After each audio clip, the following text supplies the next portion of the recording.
Hasta ahora la ciencia pensaba que los hombres llegamos a Europa desde África por Medio Oriente. Sin embargo, algunos científicos afirman que lo pudimos hacer a través del Estrecho de Gibraltar. Hoy ahondaremos en estas novedosas teorías. Bienvenidos a Arqueomanía.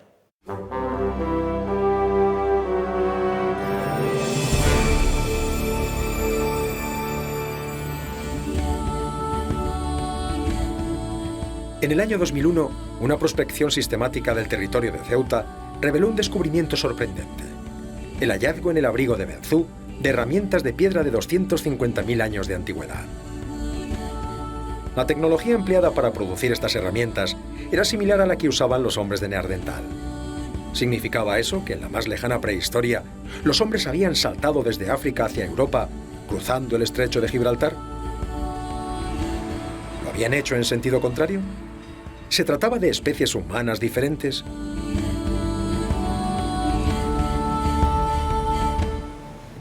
El Estrecho de Gibraltar es un lugar común, bien sea para referirse a él como barrera o como canal de comunicación. En el fondo, siempre impera el punto de vista del observador. Unos lo ven como una amenaza y otros como una oportunidad. Lo que es indudable es que se trata de un espacio con una característica fundamental. Desde las dos orillas se aprecia la orilla opuesta sin dificultad. Es, por así decir, una provocación, una invitación para cruzar al otro lado. Es muy sugerente. Yo a veces me siento en la cueva de Gorams y veo Benzú y me imagino un hogar, un fuego, un humo, y que en Neandertal se hubiera pensado si había alguien de otro lado. I guess that seeing a coast makes them give them the idea that it would be good one day to go and to see what is happening on the other side of the sea.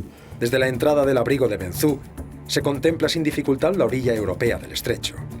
Cientos de hombres y mujeres habrán contemplado esta imagen desde hace miles de años. Hoy en día se comprueba la actuación del hombre moderno. Una valla metálica separa España de Marruecos, el abrigo de la playa. El lugar que fue un día un entorno perfecto para el desarrollo humano está hoy dividido. El abrigo está en el lado español.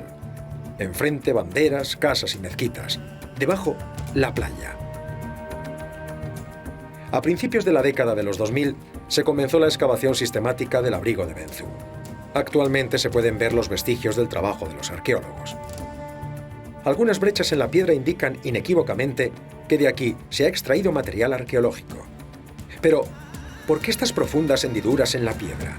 Se decidió, después de haber realizado el estudio geomorfológico y por tanto la comprensión de la estratigrafía, realizar una excavación en vertical, que es como solemos hacer los arqueólogos, de capar los estratos en orden inverso a la formación de los mismos, pero con la singularidad de en cada uno de los estratos realizar una serie de cortes, tanto verticales como horizontales, que nos permitiesen la extracción de bloques, unos bloques aproximadamente de 25 centímetros cúbicos, y que son esos bloques los que, una vez posicionados tridimensionalmente, para saber en todo momento dónde estaban y poder reconstruir la posición exacta de cada uno de los objetos, eso era lo que trasladábamos a un laboratorio no permanente.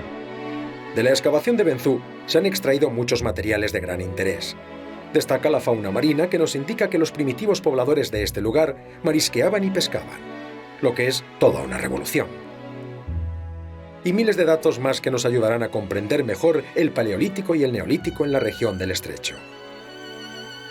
Pero lo que es más importante para la cuestión del paso del Estrecho en un tiempo remoto es el hallazgo de industria lítica de piedras talladas por el hombre, con una antigüedad que se remonta a 250.000 años. Esta industria es musteriense, la industria que fabricó el hombre de Neandertal, sobre todo en cronologías más antiguas. Hasta ahora el Neandertal lo encontramos en Eurasia y hasta Oriente Medio. No lo encontramos en Egipto, no lo encontramos en Libia, en Túnez, en Argel. Si encontrásemos un Neandertal en Marruecos, pues lo más probable es que hubiese una conexión de un lado a otro. Culturalmente esos objetos, esos productos líticos han ido asociados en Europa al tipo humano neandertal. En África, hace unos años, un investigador, Enucci, asignó neandertales en el yacimiento Jebel Irud. Se han reestudiado esos huesos y se consideran que son Homo sapiens sapiens en el momento actual. La industria de ese sitio, que está cerca de Rabat, de 150.000 años, es muy parecida a Benzú. Yo estoy convencido de que hayan podido entrar neandertales tardíos desde Europa, al revés, porque es bastante más reciente, pero quizá huyendo hacia el sur de Europa y hacia el Mediterráneo por los enfriamientos de la última glaciación. Para mí tiene rasgos de neandertales y de modernos. ¿Qué hay de moderno en Jebel Irhoud? Los entrantes debajo de los pómulos y entre los pómulos y la nariz. Estos entrantes no los tienen los neandertales, que tienen muy plano y muy hinchada la cara. Pero en cambio el cráneo lo tienen parecido a neandertal y no a moderno. Y para mí es híbrido o mestizo de neandertal y moderno. El problema es que en la actualidad la mayor parte de la comunidad científica no acepta que el hombre de Neandertal cruzara al continente africano o desde el continente africano. Yo no veo por qué no. Yo creo que hay evidencia sugerente, por ejemplo, de industrias comparables en un momento, digamos, una chelense, en el momento de los Homo erectus o neandertales, primeros neandertales. Hay industrias que son muy parecidas en ambas orillas del estrecho, que sugiere contacto. Ahora, una similitud tan grande entre las industrias de Benzú con las de Jebel Irhoud, con las de Gibraltar, con las de Zafarraya, con Cueva del Ángel, con Cueva de Teba, con yacimientos también del Cantábrico, hablan a un nivel biotecnológico probablemente de sintonías humanas. Lo veo poco probable en el hace 1.800.000 años, lo veo bastante probable, muy probable, en ese entorno de los poco menos de los 800.000 o por ahí. Tenemos que tener en cuenta dos cosas. Una es el cruce, si cruzaron o no, y el otro es la colonización. Una vez que cruzan, si pueden colonizar. Se ha encontrado uno de en torno a 600.000 años en Etiopía, el cráneo de Bodo. Y para mí este es el antecesor que viene de Neandertal, que el Neandertal no viene del antecesor, sino viene de África. Y seguramente el Neandertal para mí viene a ser el primero que ha pasado por el oeste del Mediterráneo. Historiográficamente, el Neandertal se consideró un tipo europeo, pero por la historia de la investigación.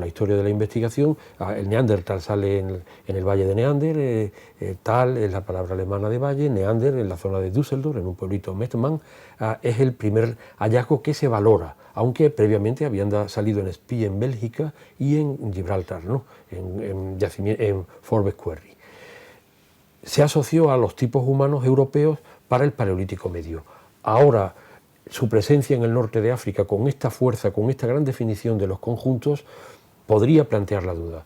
La antropología también funciona por modas. Poder haber hecho una balsa y cruzar en un momento de calma. El problema en el estrecho son las corrientes fuertes. Bueno, nosotros hemos modelado que hay momentos de cambios climáticos donde las corrientes pueden cambiar, es decir, la corriente en superficie ahora entra del Atlántico al Mediterráneo.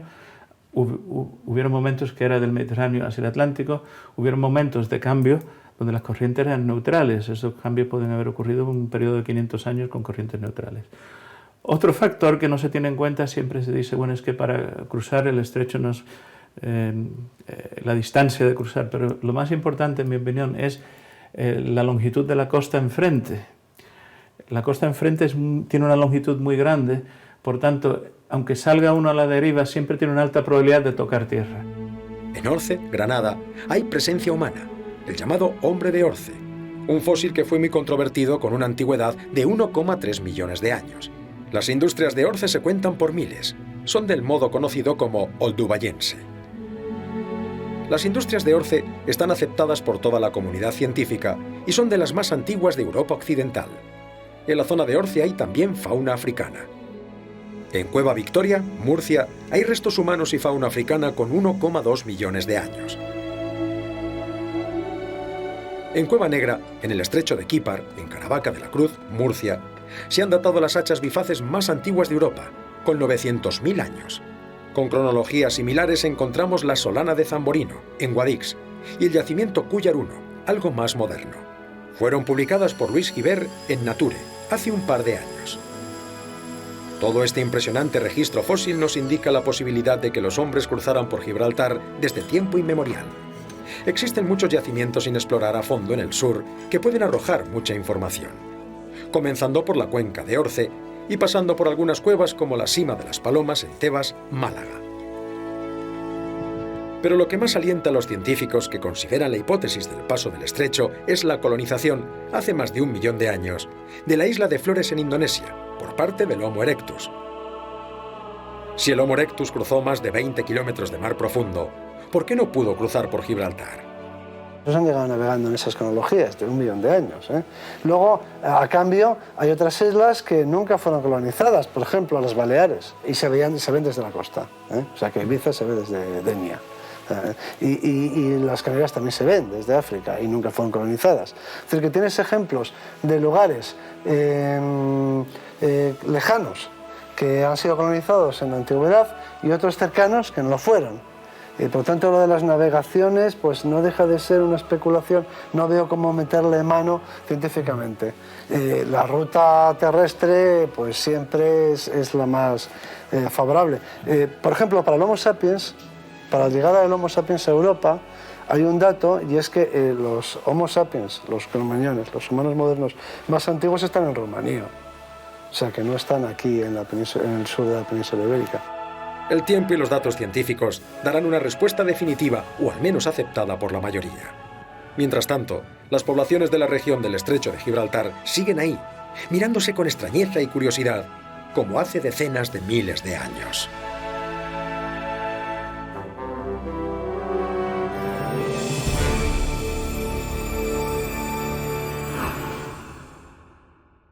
Porque es una ciencia muy objetiva. Hay que ser arqueólogo para conocer el pasado del ser humano y comprender cómo se ha formado en el mundo en el que vivimos. A mí me encantaría encontrar el inicio del mundo simbólico en el que vivimos, el inicio del arte y el inicio de toda la ideología que tenemos, que estructura este mundo. Sensibilidad con todos los restos del pasado, como si fueran los objetos más personales de nosotros mismos ahora, pues los restos del pasado son como nuestro objeto personal más querido.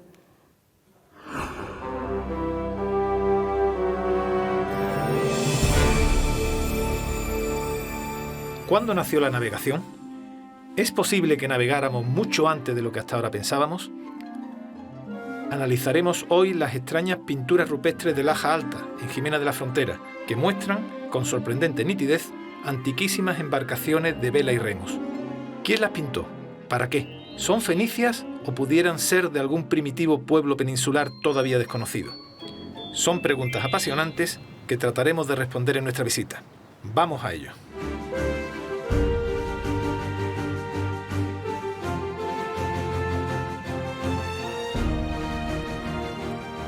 Para llegar hasta Laja Alta nos adentraremos en los alcornocales del sur de Cádiz, una de las últimas selvas europeas. El fragor de los bosques de alcornoques, encinas, quejigos, acebuche, lentiscos y brezos se extiende desde Ronda hasta Tarifa, desde Alcalá de los Gazules hasta Cortes de la Frontera. Territorio de nadie, entre reinos enfrentados durante siglos, donde se refugiaron los últimos moriscos de la Sauceda. También paisaje posterior de bandoleros y contrabandistas que traficaron desde Gibraltar hasta Sevilla. Todavía hoy impone el oscuro verdor de sus montes y dehesas, envueltas en un halo de salvaje primigenia. Está el campo precioso, ¿eh? Sí, Agua. sí. Ha llovido mucho este año. Está muy bueno. Y está fragante. Cuéntanos dónde está la cueva ahora mismo, para yo ubicarme. Pues la cueva se encuentra por detrás de la montaña esa y hay una vereda que es la que vamos a coger, que vamos a bordear toda la montaña y llegaremos a la cueva cuestión de una hora, Pues más o estupendo. menos. Pues vamos allá. Vamos a visitar el abrigo de Laja Alta conducidos por Antonio como guía. Las abundantes lluvias de los últimos años han dañado el carril. El todoterreno salta por el camino de cabras mientras atravesamos dehesas de imponentes quejigos centenarios. Nos adentramos en el bosque. Este monte noble sigue proporcionando las mejores maderas de brezo para la elaboración de las finas pipas inglesas. Los viejos del lugar aún nos hablan de las bondades de las recias vigas de quejigo y del bullicio de los carboneros, con su comercio de picón que calentaron las mesas camillas de nuestras abuelas. Hoy apenas si quedan ganaderos, los campos se abandonan y el monte reconquista lo que desde siempre fue suyo.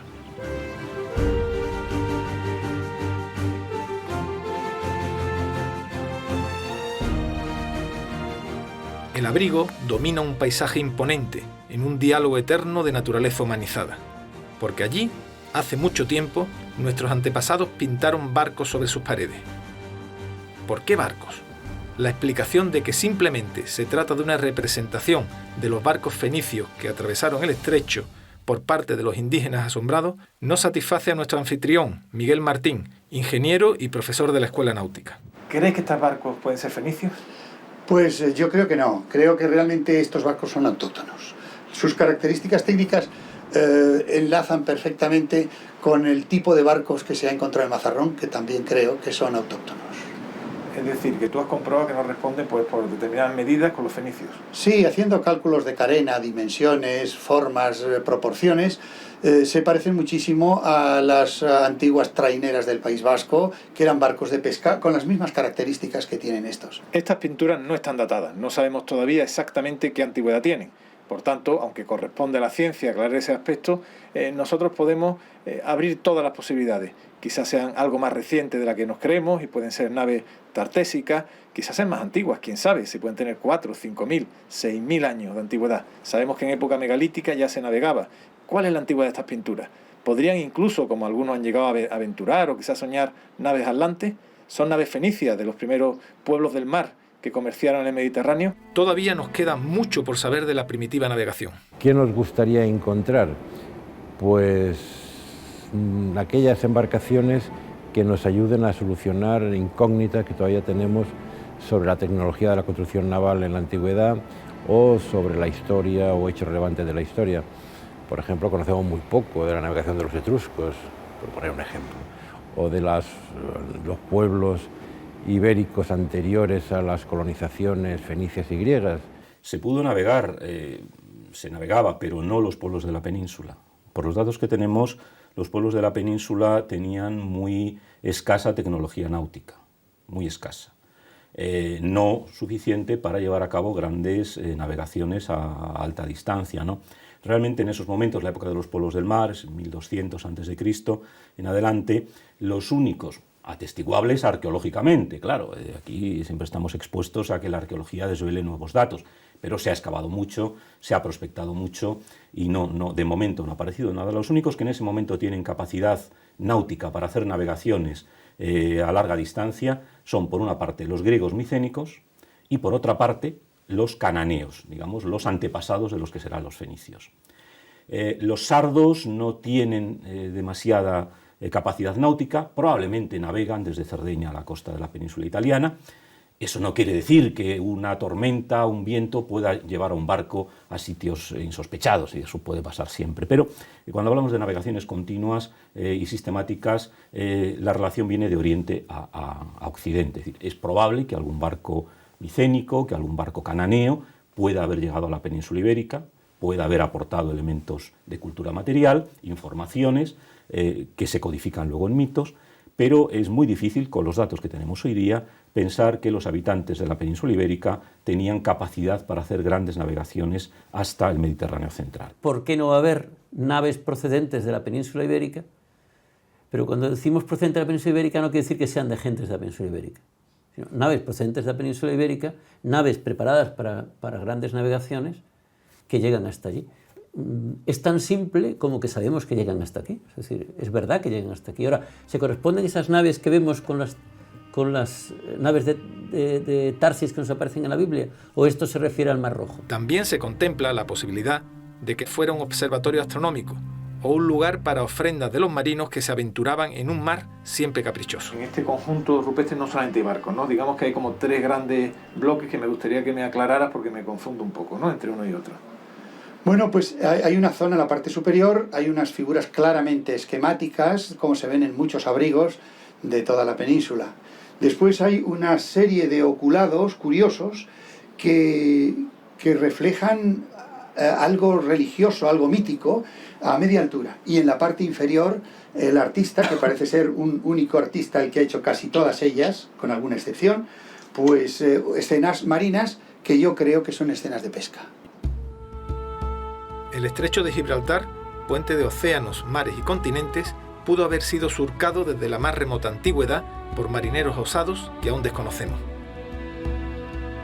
Pero el origen de la navegación está aún abierto al debate científico. Quizás, desde su imponente retablo de roca, bosque y cielo, las pinturas rupestres de Laja Alta encierren la respuesta a su misterio. Y será entonces cuando aquellos ancestrales hombres de mar puedan descansar de su agotador viaje milenario. Cumplieron su misión y nos legaron su historia. Ahora nos toca a nosotros desentrañarla. Las pinturas rupestres son tan hermosas como delicadas. Por eso tenemos que cuidarlas. Nos despedimos hoy con nuestra visita al Centro de Interpretación de la Cueva Asturiana de Tito Bustillo. Y no olviden que en el próximo programa continuaremos contándole lo que ocurrió hace mucho, mucho tiempo.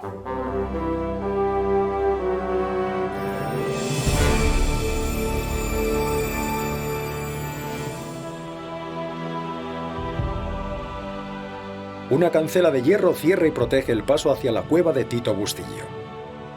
Verdadero santuario del arte rupestre franco-cantábrico. Por este Pozul Ramu entraron sus descubridores, un grupo de valerosos espeleólogos que en 1968 presentaron al mundo su feliz descubrimiento. Por desgracia, uno de los miembros del equipo, Celestino Fernández Bustillo, falleció en un accidente de montaña al poco tiempo. Sus compañeros, como homenaje, decidieron poner su nombre a la cueva. La noticia del descubrimiento tuvo eco mundial y hasta allí se desplazaron personajes tan célebres como Félix Rodríguez de la Fuente. Desde entonces, las visitas se pueden contar por centenares de miles. Por esta razón, y con el afán de proteger el interior de la caverna, la localidad de Ribadesella ha abierto un centro de interpretación. Ribadesella, bajo los picos de Europa, siempre imponentes. Al final de su ría, junto a la cueva, el Centro de Arte Rupestre Tito Bustillo cumple una importante función social: dar a conocer todos los secretos de la cueva a aquellas personas que por razón de quórum no pueden visitar la cueva auténtica.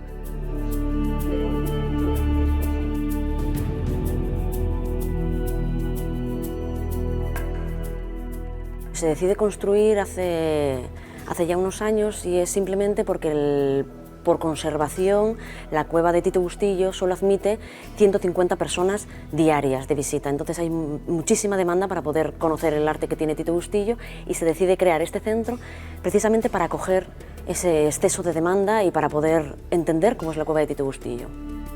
Además, se muestra al detalle un contexto del santuario rupestre y del conocimiento actual que se tiene del mismo. La idea es que el visitante que entre aquí se lleve una idea perfecta de cómo es la cueva de Tito Bustillo. Son 6 áreas diferentes, bien diferenciadas. Se empieza con el descubrimiento de la cueva de Tito Bustillo, que fue muy llamativo en el año 68, fue como un boom. Y, se empieza con eso, con el descubrimiento. Después se habla de la geología en otra sala, de cómo se formó el macizo de Ardines y la cueva de Tito Bustillo. En otra sala se habla de los materiales, de cómo vivían en la prehistoria. Hay otra sala que nos habla también de las pinturas del panel principal y después también de cada uno de los conjuntos artísticos que tiene la cueva. Se ven mejor porque hay mejor iluminación, nos podemos acercar perfectamente a ellas y en la cueva, por supuesto que por motivos de conservación, la iluminación es escasa, tenemos que guardar una distancia. Bueno, yo creo que se ven mejor y se entienden también mejor. El recorrido por el Centro de Arte Rupestre Tito Bustillo tiene su momento más impactante en la visita a la réplica del Camarín de las Vulvas, caso único en el arte paleolítico. Se decidió hacer una réplica exacta del original. La técnica con la que se hizo o lo que estamos viendo no es cartón piedra, sino que es una réplica hecha en caliza. ¿Por qué? Pues simplemente porque al pintar y al colorear la réplica o al colorear la caliza se comporta igual que lo haría en la cueva, la absorción de la pintura, etc. Y simplemente se ha hecho así para que el visitante vea tal cual como sería el Camarín de las Vulvas dentro de la cueva. Una réplica no es un original, pero la conservación del patrimonio artístico del Paleolítico merece el sacrificio. Los artistas actuales y los conservadores hacen todo lo posible para que el público pueda disfrutar de lugares como la cueva de Tito Bustillo. Y esto es admirable.